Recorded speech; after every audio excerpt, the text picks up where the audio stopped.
Maranata familia, ¿alguna vez has sentido que los más cercanos a ti, tus familiares, tus amigos, te han dejado solo justo en el momento cuando más lo necesitabas? Bueno, seguimos con esta serie maravillosa de Aceptos en el Amado, enfocándonos en la angustia de Jesús en el Getsemaní. Yo los invito a ustedes a que me acompañen a la palabra de Dios. Vamos a ir al libro de Mateo, capítulo 26, versículo 37. Dice: y tomando a Pedro y a los dos hijos de Zebedeo, comenzó a entristecerse y angustiarse en gran manera. Amén.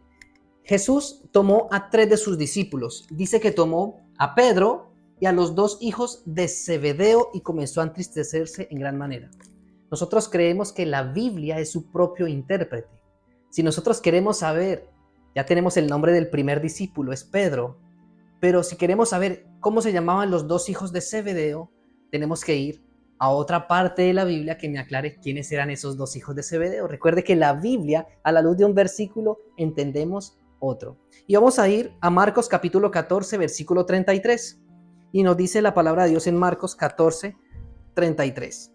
Y tomó consigo a Pedro, a Jacobo y a Juan, y comenzó a entristecerse y a angustiarse. ¡Wow! La palabra de Dios habla por sí misma. Entonces tenemos ahora a Pedro, a Jacobo y a Juan. Estos 3 discípulos de Jesús eran los discípulos más cercanos a él. Él tenía 12 discípulos, él tenía muchas más otras personas que lo seguían. Él era seguido por masas, pero habían 3 personas en especial. Eran estos 3 discípulos que siempre lo acompañaban en sus agonías. Eran los que le preguntaban: maestro, ¿por qué estás triste, maestro? Era como que simpatizaba más con ellos. Yo quiero que leamos un pequeño párrafo de este libro que hemos estado recomendando, que se llama El deseado de todas las gentes. Si tú no lo has empezado a leer, te dejo abajo el link para que comiences a leerlo. Es un libro maravilloso, es la biografía más completa de nuestro Señor Jesucristo. Vamos a leerla juntos. Cerca de la entrada del huerto, Jesús dejó a todos sus discípulos, menos 3, rogándoles que orasen por sí mismos y por él. Acompañado de Pedro, Santiago y Juan, entró en los lugares más retirados. Estos 3 discípulos eran los compañeros más íntimos de Cristo. Y bueno, este texto realmente nosotros nos podemos identificar con este texto porque también tenemos personas cercanas. También tenemos familiares cercanos. Confiamos en unas personas más que en otras. Pero el error de nosotros es que a veces depositamos demasiada confianza en esas personas. Nosotros como humanos tendemos a confiar en las demás personas. Pero mire lo que pasó a Jesús. Jesús quería que lo acompañaran en este momento de agonía. ¿Fue un error de Jesús haber invitado a estos 3? Claro que no. Era una invitación de misericordia para que lo acompañaran en la oración. Jesús quería que ellos oraran con él.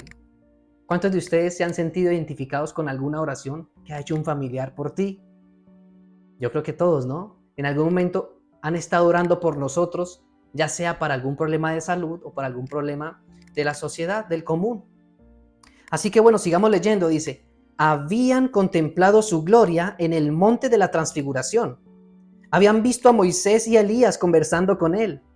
Habían oído la voz del cielo. Y ahora, en su grande lucha, Cristo deseaba su presencia inmediata. Con frecuencia habían pasado la noche con él en este retiro. ¿Qué deseaba Cristo Jesús de estos 3 discípulos? Su presencia inmediata. Esa frase es importante. Su presencia inmediata era lo que deseaba nuestro Señor Jesucristo, la compañía de ellos. De pronto esté predicando en este momento para alguna persona que se siente solo y que desea la presencia inmediata de aquellos que están más cerca suyo. Y necesitan la compañía de aquellas personas que se han relacionado íntimamente con él y no están. Lo que pasó con Jesús en el Getsemaní fue algo especial. Recuerden que él deja más lejos a los 12, llegan los 12 a la puerta y entra al huerto del Getsemaní con estos 3 discípulos. Algo estaba por pasar. Jesús quería que hicieran una oración larga con él. Quería que en realidad oraran toda la noche. Pero vamos a ver qué pasó. Dice Mateo capítulo 26, versículo 37. Vino luego a sus discípulos y los halló durmiendo. Y dijo a Pedro: ¿Así que no habéis podido velar conmigo una hora? Y Marcos 14:37 dice, vino luego y los halló durmiendo. Y dijo a Pedro, Simón, ¿duermes? ¿No has podido velar una hora? Nosotros sabemos qué fue lo que pasó con los discípulos. El cansancio, todo los había invadido y ahora estaban durmiendo. Jesús se les acercó a estos discípulos 3 veces y 3 veces los halló durmiendo. No sé cuántas veces has tocado la puerta de ese amigo, de ese familiar, y las 3 veces te la han cerrado. O siquiera no te han abierto ni una vez, o quizá no se sienten lo demasiado cerca como para tú no te atreves a tocar la puerta de ellos. Jesús pasó un proceso muy fuerte. Y bueno, yo quiero que terminemos de leer esta cita maravillosa. Acompáñenme. El corazón humano anhela simpatía en el sufrimiento. Este anhelo lo sintió Cristo en las profundidades de su ser, en la suprema agonía de su alma. Vino a sus discípulos con un anhelante deseo de oír algunas palabras de consuelo de aquellos a quienes había bendecido y consolado con tanta frecuencia, y escudado en la tristeza y la angustia. ¿Qué quería Cristo Jesús? Bueno, básicamente él quería su presencia inmediata y quería recibir unas palabras de aliento, no las tuvo. ¿Conoces a alguien que esté pasando por un problema y una dificultad? Bueno, es hora de mandarle un mensaje. Es hora de que tú tomes contacto con ella. Jesús te invita hoy, que estás viendo este video, a que entres en contacto con aquellas personas que te consideran, que son de su círculo más íntimo. No las dejes sufriendo solas. Acompáñalas en ese proceso, ya sea la muerte de un ser querido o una necesidad que tengan. Sigue diciendo la cita. El que siempre había tenido palabras de simpatía para ellos, es decir, Jesús siempre había estado dispuesto para ellos, sufría ahora una agonía sobrehumana y anhelaba saber que oraban por él y por sí mismos. Cuán sombría parecía la malignidad del pecado. Una oración, familia, una oración por un familiar, una oración por un amigo puede hacer la diferencia. Es más, si tú te acercas a esa persona y le dices, estoy orando por ti, esa persona va a sentir un refrigerio en su corazón y va a saber que no está luchando solo, que tiene una familia humana que lo apoya. Era terrible la tentación de dejar a la familia humana soportar las consecuencias de su propia culpabilidad, mientras él permaneciese inocente delante de Dios. Es decir, para Jesús era una terrible tentación dejar a la humanidad que corriera las consecuencias de su propia culpabilidad, mientras él permanecía delante de Dios en el cielo. Es decir, no podía, el amor le impedía hacer esto. Si tan solo pudiera saber que sus discípulos comprendían y apreciaban esto, se sentiría fortalecido. Y se identifica bastante con nosotros. Tanto que le he servido a esa persona, tanto que lo he ayudado y en este momento me deja solo. Bueno, eso lo pasó Cristo Jesús. No solamente lo estás pasando tú. Cristo Jesús lo pasó muy bien. Lo sabe lo que se siente. Él vino a salvarnos a todos. Vino a este planeta Tierra, dejó su corona, dejó su gloria, dejó la adoración de los ángeles.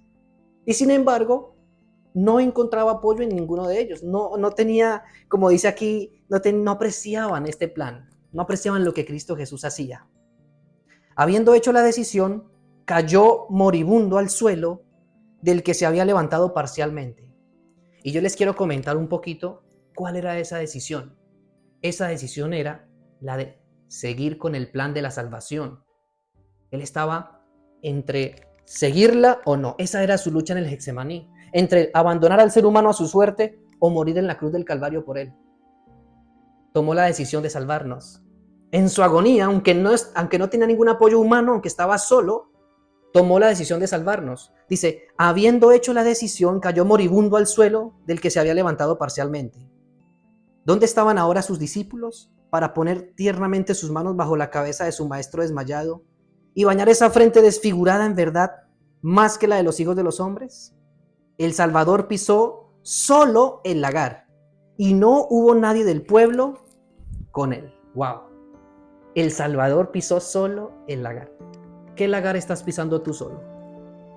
Aparentemente nadie está contigo, aparentemente te sientes solo, aparentemente sientes que el mundo te olvida. Sin embargo, tienes a alguien que se identifica con esa soledad.